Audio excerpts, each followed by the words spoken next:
बच्चे हम लोग फाउंडेशन 2 फुल सॉल्यूशन देख रहे हैं जूलॉजी पेपर का। पहले हमने फर्स्ट हाफ डिस्कस किया था बॉटनी का, अब हम लोग जूलॉजी का देख रहे हैं। आप लोग देखेंगे जो कॉमन मिस्टेक करते हैं क्वेश्चन राइटिंग में, तो वो करेक्ट करिए बच्चे। यहाँ पे देखिए, जैसे हमारे पास फर्स्ट क्वेश्चन है, इसके 4 सेक्शन है इसके भी। तो ए सेक्शन में हम लोग देख रहे हैं बच्चे क्या क्वेश्चन पूछा है। ZIFT stands for zygote intrafallopian transfer. ठीक है बच्चे, तो हम लोग क्या बता रहे हैं यहाँ पे, इसका आंसर क्या है आपका, zygote intrafallopian transfer is true. ठीक है, ये क्या बच्चे, दैट इज़ ट्रू। सेकंड बोल रहा है antibody G is present in colostrum. तो इसका क्या बच्चे, antibody G is present in colostrum. इसमें कौन सी एंटीबॉडी प्रेजेंट होती है, इसमें IgA प्रेजेंट होती है, जी नहीं होती है सिर्फ। ठीक है, तो ये क्या कहलाएगा, ये फॉल्स कहलाएगा बेटा। Point mutation involve insertion, deletion, duplication, change in single pair. तो इसमें क्या आएगा बच्चे, इसका डी राइट आएगा, है ना। पॉइंट म्यूटेशन कैसे होती है, चेंज इन सिंगल पेयर से। इसको एक बार रीड कर लो। फिर उसके बाद देखो नेक्स्ट बोल रहा है human genome contain base pair. Fourth question देखो, तो कितने, 3.2 बिलियंस। ठीक है, नेक्स्ट बोल रहा है who demonstrate the life originated from pre existing cell. Pre existing cell, तो प्री एग्जिस्टिंग सेल से जो लाइफ एग्जिस्ट हुई है, तो किसने दिया है, लोइस पास्चर ने। Who demonstrate the life originated from, नहीं इसमें लोइस पास्चर नहीं आएगा बच्चे। Who demonstrate that life originate from pre existing cell. हाँ ठीक है बच्चे, ठीक है, लोइस पास्चर सही है। ये था इसका ए सेक्शन। अब हम लोग देखते हैं इसका B section. Mention 2 application of clonings. Clonings की 2 एप्लीकेशन आपको ध्यान में रखनी है। कौन कौन सी है, gene Clooney in therapeutic application. Cloning is one of the crucial technique is, इसका आंसर है बच्चे, इसका आंसर यहाँ पे, that is effectively used to creating therapeutic substances such as vaccine, drugs, and many more. Gene cloning employed in the medicinal field to enhance the effect on different diseases such as cystic fibrosis. ठीक है बच्चे, cloning increase in the effectiveness of the vaccines and other therapeutic products which can be effectively used for diverse uses. ठीक है, use in gene therapy is also practicals. ठीक है, next आपके पास क्या आता है, give at least 2 difference between primary and secondary spermatocytes. ये थोड़ा इंपॉर्टेंट क्वेश्चन है, इसको ध्यान देना, पूछ सकता हो आपको। यहाँ पे हम लोग देखेंगे, जैसे हम लोगों ने ऑलरेडी इसको पढ़ा हुआ है, तो हम यहाँ पे देख रहे हैं प्राइमरी स्पर्मेटोसाइट और सेकेंडरी स्पर्मेटोसाइट क्या होता है। The formation of the primary oocyte take place when the female child is still in वॉर्म। ठीक है, तो उसको प्राइमरी oocytes। अब बोल रहा है secondary oocyte, the formation of the secondary oocyte take place and set of the puberty. ठीक, ये बिफोर बर्थ प्राइमरी oocyte बनेगा और प्यूबर्टी के बाद सेकेंडरी oocyte बनेगा। ठीक है, फीमेल चाइल्ड में। सेकंड बोल रहा है it is surrounded by secondary follicle, it is surrounded by tertiary follicle cell. ये डिफरेंस आपने इसका याद रखना है बच्चे। ठीक है, फिर आपको क्वेश्चन पूछा जाता है नेक्स्ट हमारे पास, give the point difference between Klinefelter and Turner syndrome. Point difference between Klinefelter and Turner syndrome, ये देखो बच्चे, ये 2 आ गए आपके पास। ये आपका सिंड्रोम्स की डेफिनेशन याद करोगे। ठीक है, और फिर हमारे पास लाइन फ़िल्टर क्या होता है। ठीक है, लाइन फ़िल्टर को आप अच्छे से याद करोगे। लाइन फ़िल्टर हमेशा किस में होता है, मेल्स में होता है। ठीक है, और ज़्यादातर किस में, such childrens are born as a result of fertilization abnormal fertilization, मतलब क्रोमोज़ोम या तो कम हो सकते हैं या तो ज़्यादा हो सकते हैं। तो लाइन फ़िल्टर ज़्यादातर आपको किस में देखने को मिलता है, मेल में देखने को मिलता है। बट जैसे टर्नर सिंड्रोम्स होता है, तो टर्नर सिंड्रोम वाली कंडीशन आपको किस में, such persons are monosomic for sex chromosomes. तो टर्नर में क्या होता है कि जैसे XXY और X0 वाला जो सिंबल है वो टर्नर सिंड्रोम वाला है, मतलब एक सेक्स क्रोमोसोम कम हो गया वो टर्नर सिंड्रोम, और अगर एक ज़्यादा हो गया वो लाइन फिल्टर। तो टर्नर सिंड्रोम वाली केस जो होती है वो फीमेल में रहती है। Every 5000 female birth result in Turner syndrome, यहाँ पे देख लो बच्चे। ठीक है, नेक्स्ट बोल रहा है give the inheritance of different blood group in human. Give the inheritance of different blood group in human. तो ये तो हमारा है नहीं, अभी हमने करना है name the causative organism of malaria and some symptoms. तो यहाँ पे देखेंगे name the causative agent of malaria, state any two symptoms and preventive measures. तो सबसे पहले मलेरिया का जो पॉजिटिव एजेंट है वो क्या है, प्लाज्मोडियम। क्या है बच्चे, विच इज़ प्लाज्मोडियम। ठीक है, प्लाज्मोडियम प्रोटोजोआ पैरासाइट्स। तो ये मलेरिया काज करने वाला एजेंट है। तो पहली बात हमारी क्लियर होगी इसकी, positive agent of malaria. And give two symptoms, इसके दो सिम्टम बताने, फीवर एंड पीरियोडिकल इंटरवल्स, है ना। Fever and periodical interval, fever आना पीरियोडिक इंटरवल मतलब टूट टूट के बुखार का आना और बहुत तेज़ आना, और क्या होगा, हल्की हल्की ठंड भी लगेगी, चिल्स। ये दो इसके सिम्टम्स। बोल रहे हैं कि प्रिवेंटिव मेजर्स क्या लेने चाहिए। Insecticide treat, mosquito net use करो जिससे मॉस्किटो अपना पैरासाइट इंजेक्ट ना कर पाए, स्पोरोजोइड्स जो हैं वो इंजेक्ट ना कर पाए। इंडोर इंसेक्टिसाइड स्प्रे करके रखो कि जो मॉस्किटो है वो एंटर ना कर पाए, है ना बच्चे। ये आ गया इसका आंसर। बोरा what do you mean by IVF, in vitro fertilisation क्या होता है। देखो IVF में हम लोग देख रहे हैं in vitro fertilisation known as produced, एक प्रोसीजर है use to help to get pregnant, है ना। IVF जिन मदर जो हैं, स्टीराइल मदर जो होती हैं, उनको IVF टेक्निक से प्रेग्नेंट किया जाता है। In IVF human egg is fertilized with sperm, ठीक है, in a laboratory, then implanted into uterus. If the fertilized egg, है ना, if the fertilized egg embryo successfully implant the uterus, this will result in pregnancy.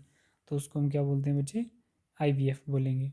समझ आ गया बेटा, ये हो गया हमारा section B.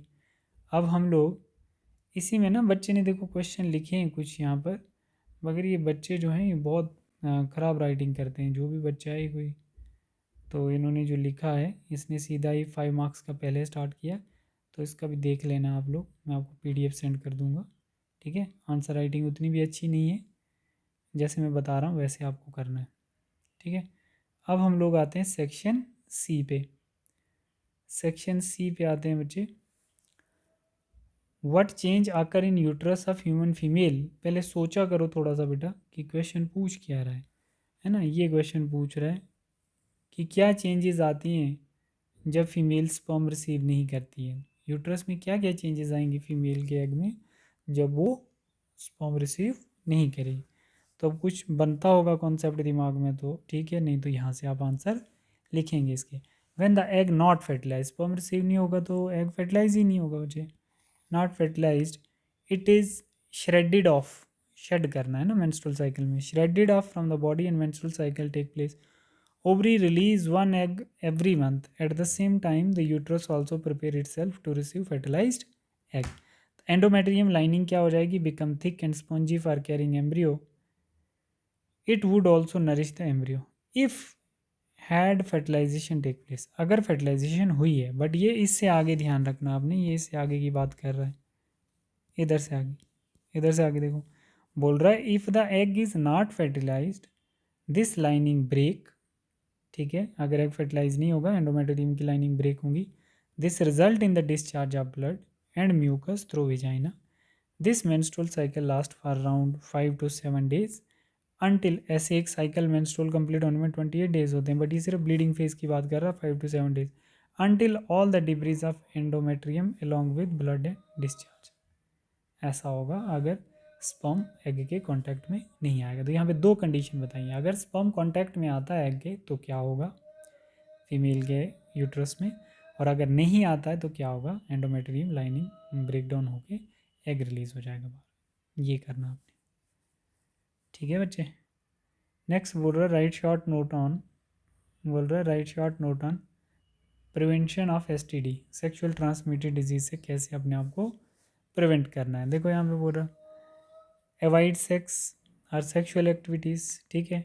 The most effective way avoid STD to not have a sex. बोल रहा है stay with one infected partner, ठीक है, uninfected partners wait and test, get vaccinated, use condom and dental dams constantly and correctly, don't drink alcohol excessively or illness drugs। ठीक है बच्चे, तो ये इसके प्रिवेंटिव मेजर्स हैं। ज़्यादातर सेक्सुअल इंटरकोर्स से ही सेक्सुअल ट्रांसमिट डिजीज़ जो है वो स्प्रेड होती है, तो उससे प्रिवेंट करने के लिए ये सब मेजर आपको लेने पड़ेंगे। ठीक है, more explain brief application of human insulin. तो हमने इस क्वेश्चन को पहले भी पढ़ा है बच्चे, एप्लीकेशन ऑफ ह्यूमन इंसुलिन, या प्रॉपर एक डायग्राम बनाएं इसकी। ठीक है, ये डायग्राम जब भी आप बनाते हैं तो इसमें थोड़ा सा आपको हेल्प हो जाएगा कि हम लोग क्या करते हैं बच्चे। इसमें ये वाला जो पार्ट है ये आती है हमारी ए चेन। ठीक है, ये ए चेन है, ये बी चेन है और ये सी चेन है। तो जब हम सी चेन को फ्री करते हैं तो हमारी ए और बी कंबाइन करके डाइसल्फाइड बॉन्ड से प्रो इंसुलिन से इंसुलिन बन जाती है। तो ये एप्लीकेशन है इंसुलिन की। तो कुछ आप लोग इसकी ये याद रख सकते हो कि कौन कौन से इंसुलिन हम बॉडी को दे सकते हैं। ठीक है, नेक्स्ट बोल रहा है बच्चे, right short note on drug abuse. तो ड्रग अब्यूज़ पे आपको नोट लिखना है। तो कैसे कैसे लिखेंगे आप लोग। Drug abuse is extreme desire to obtain to use increase amount of one or more substance. ठीक है, ये इसकी डेफिनेशन है। फिर बोल रहा है it is a generic term used for abuse of any drug include alcohol cigarette. तो आपको क्या बोला है, हीरोइन एंड कैनाबिनॉइड्स, है ना। तो इनके कहाँ कहाँ रिसेप्टर प्रेजेंट होते हैं, सेंट्रल नर्वस सिस्टम में, गैस्ट्रोइंटेस्टाइनल ट्रैक्ट में। ठीक है, फिर आपने रीजंस बताने हैं ड्रग अब्यूज़ के। बिहेवियर प्रॉब्लम होती है कंबाइंड विद पोर पर्टेनिंग्स, जो सोशली इंटरेक्ट नहीं कर पाते हैं वो लोग ड्रग्स यूज़ करते हैं। ठीक है, पोर अचीवमेंट इन स्कूल, जो लोग स्कूल में नहीं कर पाते हैं अच्छे से तो वो ड्रग्स का यूज़ करना शुरू कर देते हैं। Use of drug bye friends और पीयर्स, या फ्रेंड्स के प्रेशर में आके, पेरेंट्स के प्रेशर में आके वो लोग ड्रग्स लेना शुरू कर देते हैं। An unstable home environment due to drug abuse और mental illness of the parents. तो ये कंडीशन है बच्चे ड्रग्स अब्यूज़ की। Differentiate between convergent and divergent evolution. ये देखना बच्चे, मैंने इसमें दोनों की डेफिनेशन तो दी है आप लोगों को, बट एक एक पॉइंट भी आपको एक्सप्लेन करके बताया। Convergent an evolution, distinct species involve function feature because adaptation to species involvement is known as convergent, AC analogous convergent. Divergent HD homologous divergent. अब यहाँ पे देखना बच्चे, अगर ये कन्वर्जेंट है ना तो इसका ये वाला पॉइंट आपने याद करना है, it take place due to variation environmental circumstance. ये डाइवर्जेंट है तो इसका ये वाला पॉइंट याद रखोगे। ठीक है, फिर उसके बाद ये वाला पॉइंट जो है सेकंड आपका, ये फिर कन्वर्जेंट वाला पॉइंट आएगा और ये फिर डाइवर्जेंट वाला पॉइंट आएगा। थर्ड, ये फिर कन्वर्जेंट वाला पॉइंट आएगा, ये फिर हमारा डाइवर्जेंट वाला पॉइंट है।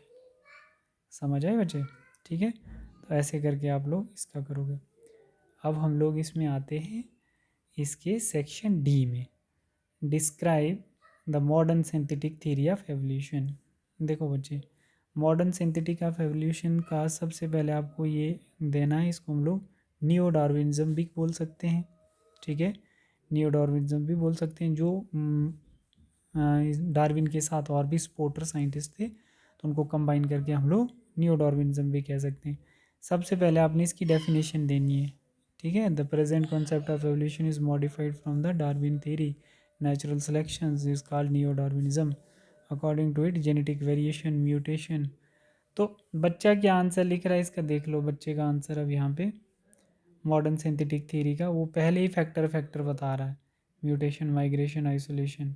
ठीक है, थोड़ा सा यहाँ से ठीक किया इसने, जेनेटिक रिकम्बिनेशन माइग्रेशन।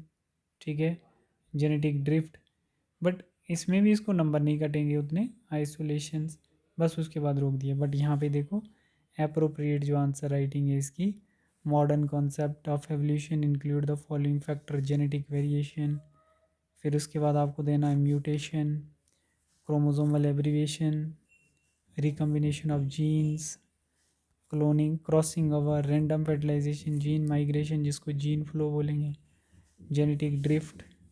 ठीक है, नेचुरल सिलेक्शन, ये एक्सप्लेन करोगे ही करोगे, आइसोलेशन या रिप्रोडक्टिव आइसोलेशन।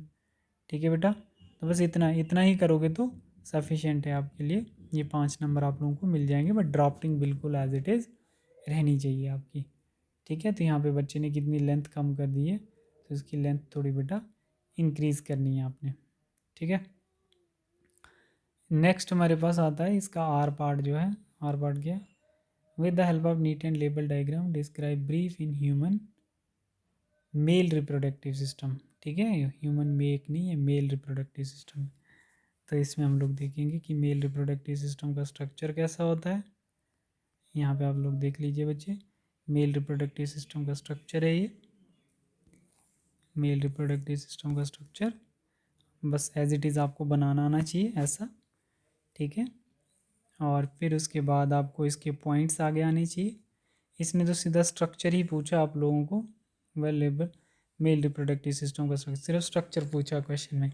बट आप लोगों को ये इसके पॉइंट भी याद होने चाहिए। कभी डिस्क्राइब पूछ दे तो फिर आपको स्ट्रक्चर प्लस ये सब देने पड़ते हैं, वासा एफरेंशिया, वासा डिफरेंशिया, एपिडिडाइमस, ये सेमिनल वेजिकल क्या होते हैं ये सारी, एजिकुलेटरी डक्ट्स क्या हैं, प्रोस्टेट, कॉपर ग्लैंड। अगर डिस्क्राइब पूछा है, इसने डायग्राम पूछी है तो आपने सिर्फ डायग्राम ही देनी है यहाँ पे। ठीक है। तो बच्चे ने बनाई होगी डायग्राम, देख लेते हैं बच्चे ने क्या किया है यहाँ। नहीं बेटा, बच्चे ने तो नहीं बनाई है डायग्राम इसकी। ठीक है, बट आप लोग अच्छे से इस क्वेश्चन को फ्रेम करें। और यही था हमारा ज़ूलॉजी का फुल 2। ठीक है, और इसके सॉल्यूशन मैंने आप लोगों को बताए। हम लोगों के 2 पेपर कंप्लीट हो गए हैं, फाउंडेशन फुल 1 और फाउंडेशन फुल 2। ऐसे हम लोग और 3 और करेंगे। ठीक है, टोटल 5 करेंगे हम लोग। तो मोस्ट प्रोबेबली आपके आंसर क्वेश्चन आ ही जाएंगे इसमें से। ठीक है, थैंक यू।